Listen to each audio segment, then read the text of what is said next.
Vamos a empezar intentando saber qué es una palabra. Yo creo que todo el mundo tiene claro lo que es, pero si buscamos una definición que abarque todas las circunstancias en las que podríamos estar hablando de palabra, probablemente no la encontremos. Podemos pensar que una palabra es un grupo de letras entre dos espacios en blanco, pero en este caso estaríamos hablando de que solo podríamos identificar una palabra en la escritura. Bueno, pues vamos a mirar en el lenguaje oral. En el lenguaje oral podríamos creer que es un grupo de sonidos separados por dos pausas, pero muchas veces cuando hablamos unimos varias palabras. Esto lo vemos en los dictados o cuando estamos escribiendo algo y preguntamos si se escribe junto o separado.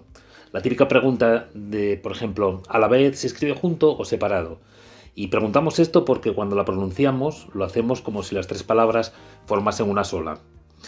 Vamos a ver este enunciado. Traédmelo a casa. ¿Hay tres palabras? Traédmelo a y casa. ¿O hay cinco? Traed, me, lo, a y casa. Pues debido a esta falta de definición clara de lo que es una palabra, nos va a resultar mucho más cómodo y muchísimo más operativo utilizar el término monema. ¿Qué es un monema? Pues podemos entender monema como la unidad más pequeña de la lengua dotada de significación, que a veces coincide con una palabra entera, pero hay veces que tenemos más de un monema dentro de una sola palabra.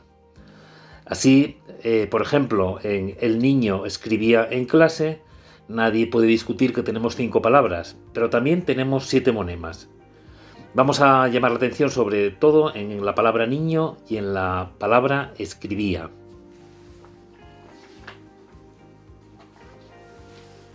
En niño vemos que separamos la O, porque en este caso significa sexo masculino y podría alternar con otro monema, una A, representado por una letra A, cuya significación sería sexo femenino.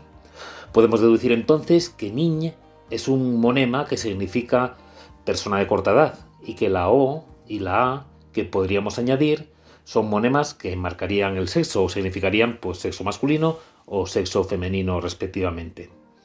Tanto la O y la A de niño y niña pues pueden aparecer en otras palabras significando lo mismo, y también incluso niñe, este fragmento de la palabra, podría combinarse con otros monemas, pero manteniendo siempre el significado de persona de corta edad. Por ejemplo, es lo que ocurriría en la palabra niñez, en la que a su vez ese ez podría aparecer en otras palabras como estupidez, doblez.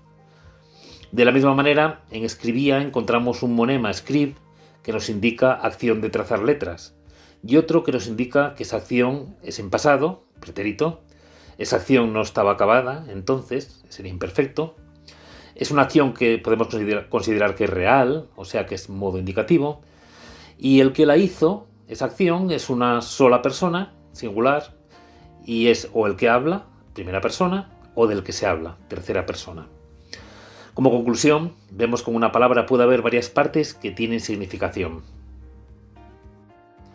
Bien, recordamos que el significante es la parte sensorial. Es la parte que percibimos por los sentidos de las palabras. Por el oído cuando escuchamos la palabra, por la vista cuando la leemos, o incluso los ciegos podrían percibir esa palabra también por el tacto. Y el significado sería aquello que nos viene a la cabeza cuando leemos o escuchamos palabras. Por ejemplo, con la palabra sol nos viene a la mente pues eso, pues un sol.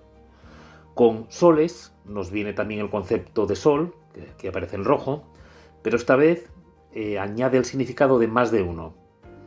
En la palabra solo ha cambiado la parte final, la que está escrita en amarillo, y en nuestra cabeza ha cambiado también el significado. Nos viene a la mente sol, pero más de uno. Tenemos también en esta diapositiva la palabra hacer, y nos viene a la mente pues algo así como construir, fabricar. Si vamos a la siguiente palabra, que es deshacer, nos viene a la mente que lo construido, lo fabricado, se rompe, se desmorona, se le quitan sus partes. En ambas palabras tenemos el concepto de construcción en color rojo, el eczema, pero en deshacer le colocamos delante una partícula que hace que la palabra signifique lo contrario. Y ocurriría también lo mismo en otras palabras a las que le añadiésemos des, como atar, desatar. Podemos deducir que hay un monema en rojo, con el significado básico, con la esencia del significado, y otros que se añaden a este para transformarlos. A los primeros en rojo les vamos a llamar lexemas, y en el significante les vamos a llamar raíces, es decir, Cuando en una palabra marcamos la raíz, en realidad estamos marcando el lexema, el significado básico, esencial de esa palabra. Al resto de elementos que matizan o aportan otro valor al lexema los vamos a llamar morfemas, que pueden ser gramaticales y derivativos. Los morfemas gramaticales añaden información de cuestiones puramente gramaticales, género, número, persona, tiempo, modo y aspecto, y los derivativos modifican el significado básico del lexema. A los morfemas gramaticales, cuando los marcamos en el significante, les podemos llamar desinencias, mientras que a los derivativos, cuando los marcamos en el significante, les llamamos prefijos, sufijos o infijos. Así que podemos decir que el lexema o raíz es la parte de la palabra que tiene el significado básico. Los morfemas serían lo que se añade al lexema, que modifican o varían un poco el significado y que también podrían aparecer con la misma función añadidos a otros lexemas o en otras palabras. En esto nos centraremos en la siguiente diapositiva. Dentro de los morfemas, que recordamos son monemas, los podemos encontrar de dos tipos. Por un lado tendríamos los morfemas dependientes, que son muy importantes a la hora de analizar morfológicamente, porque es lo que nos va a sacar de quicio a la hora de separar en partes las palabras. Dentro de los dependientes los tendríamos de dos tipos. Por un lado, los morfemas derivativos, que es lo que se llaman prefijos, sufijos e infijos. El prefijo sería un morfema dependiente derivativo que va delante del lexema. Es como el des de deshacer que veíamos en la diapositiva anterior. El sufijo sería lo que va detrás del lexema. Por ejemplo, todas las terminaciones de profesiones o de tiendas como fontanero, panadero, cocinero, electricista, ebanista, futbolista, frutería, ferretería, panadería, librería. Todas esas terminaciones de ero, ista, ría serían morfemas derivativos y serían sufijos porque están colocados al final de la palabra. Y después también tendríamos infijos, que es lo que aparecería entre el lexema y el sufijo. Como segundo tipo de morfemas dependientes tenemos los morfemas gramaticales o flexivos, que son los que nos indican el género, el número, la persona, el tiempo, el modo, el aspecto y el caso de determinadas palabras. Estos morfemas solo los ves o reconoces si sabes gramática. Son cuestiones gramaticales que no todo el mundo está capacitado para ver y que hay veces que la palabra los tiene en el significado pero no en el significante. Por ejemplo, niño tiene un lexema niñ y la o, que es un morfema gramatical de género masculino, pero yo sé que también es una palabra singular, es decir, que tiene un morfema de número singular, que no aparece representado mediante una desinencia, pero sabemos que lo tiene porque así lo entendemos que la palabra es singular. Bueno, esto ya lo veremos en otro vídeo. Ahora quiero que nos centremos en que hay morfemas derivativos y que hay otros que aportan cuestiones de tipo gramatical que se llaman gramaticales o flexivos.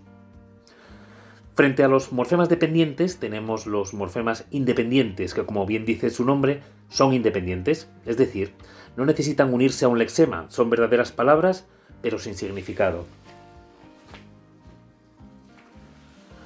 En español, las palabras que no tienen significado son los artículos, las preposiciones y las conjunciones. ¿Qué significa a? Pues depende.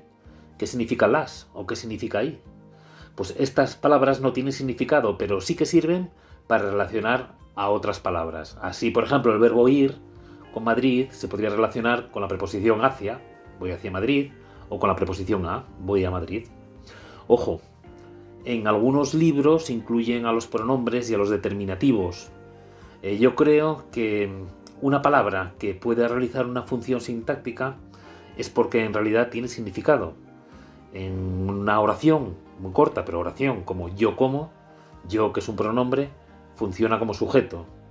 Vale, a ver, es cierto que el significado de este tipo de palabras muchas veces, o bueno, siempre, depende del contexto y sus significados serían infinitos porque este yo tendría tantos significados como veces que se ha usado. Pero aún así, yo creo que tiene significado. En el contexto acaban adquiriendo significado. Y además, muchas de ellas tienen otros morfemas gramaticales como género, número, persona. Por ejemplo, un pronombre personal tiene género, tiene número, tiene persona. Todo esto lo veríamos ya en otros capítulos, todo el tema este de los determinativos y de los pronombres, en eso ya nos centraremos en cómo llevar a cabo un análisis morfológico de este tipo de palabras. Vamos a finalizar con una diapositiva en la que repasamos ya lo que hemos visto. Vemos que los monemas se dividen en dos tipos, lexemas, que son los que llevan el peso del significado, y morfemas, que son partes que pueden modificar el significado de las palabras. Los morfemas vemos que pueden relacionar palabras, que pueden modificar significados, y que los dependientes, que van a ser el caballo de batalla de los análisis morfológicos, serían los que nos pueden resultar un poco más complicados. Tenemos unos que se llaman gramaticales o flexivos y que son exclusivamente los que nos indican cuestiones gramaticales de género, número, persona, tiempo, modo, aspecto y caso.